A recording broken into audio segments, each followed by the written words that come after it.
Well, every human being is entitled to his or her right. But right is not total in anything you find in life. Everything is controlled by circumstances and by where you find yourself. You know, for religious leaders to be taking sides, it becomes unfortunate because they are actually supposed to be instruments of unity, instruments of hope for people.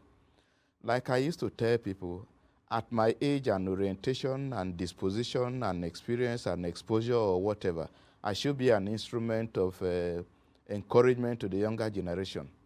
So if I behave otherwise and I scare them of their future, it means I have failed in my responsibilities. Well, yes, indeed. But as you just said, everybody that is not has what the will be right acceptable. to their opinion. We prayed for them to have a rethink in their mind and see what they can do so that they nurture their flocks correctly. Hmm. Well, yeah. You know, famously, is it Karl Marx who has been quoted as religion being the opium of the masses? And of course, opium is a drug. When you are under the influence of opium, you're not going to behave, it is thought, like most rational human beings.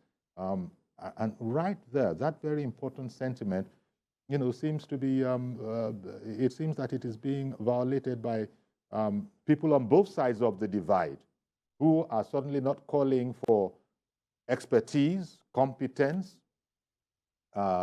skill, but instead, rather, are calling for their own particular faith. And it seems the danger in this is that, look, whatever be the competency level of such a person, nevertheless, we shall manage it. We have heard such sentiments expressed in totally different contexts as, it is our own, it is your money lost.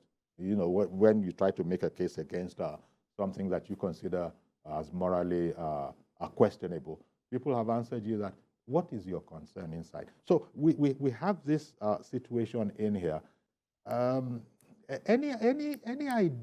Do you have any notion that this can be halted with better understanding, especially the excellent point you make, sir, if I may say so, that religion is largely a function of where you happen to find yourself and where you were brought up. If it were Buddhism that was practiced in that environment, you're probably going to end up a Buddhist.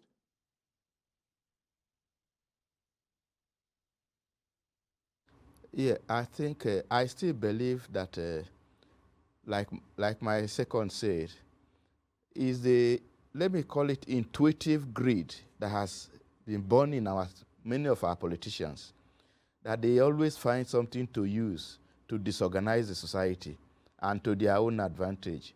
Unfortunately, what democracy has turned into in this country is an unfortunate development. I'm not saying that the military is better off, but in the military government, a man from Sokoto will be posted to Lagos or posted to Oyo or posted to Akwa Ibom, and he will work very well. But now it comes to a situation that even a politician of... Okay, we're having issues with the connectivity assembly or even the governor or councillor or chairman of a local government. And then what are the entitlements of his own people? He siphons it to go and develop another person's economy. It's a very negative development that where we find ourselves becomes very difficult. If we are not careful, the children who do not know what was on ground before might rise up one day and chase us, the elders, away from our own land. That is where we have to make it a caution to the older generation who are in control right now. I have known much about Nigeria to an extent, and reasonably too, that most of the things that happen in this country is that people are quickly misunderstood. And whatever you say will be misconstrued, that what you have said is different from what actually you meant to say. If not, why would a politician go to the extent of dividing his own people so that some people will vote for him and others will vote against him? It means you are not meant to come there as a leader of the people. If you come for the people, by the time you become elected or voted into office, you become the leader of the whole. That time you do not belong partisan any longer. But unfortunately, what they step into from the beginning, it is like breaking down the bridge that has taken you across the river so that nobody passes through the same bridge any longer.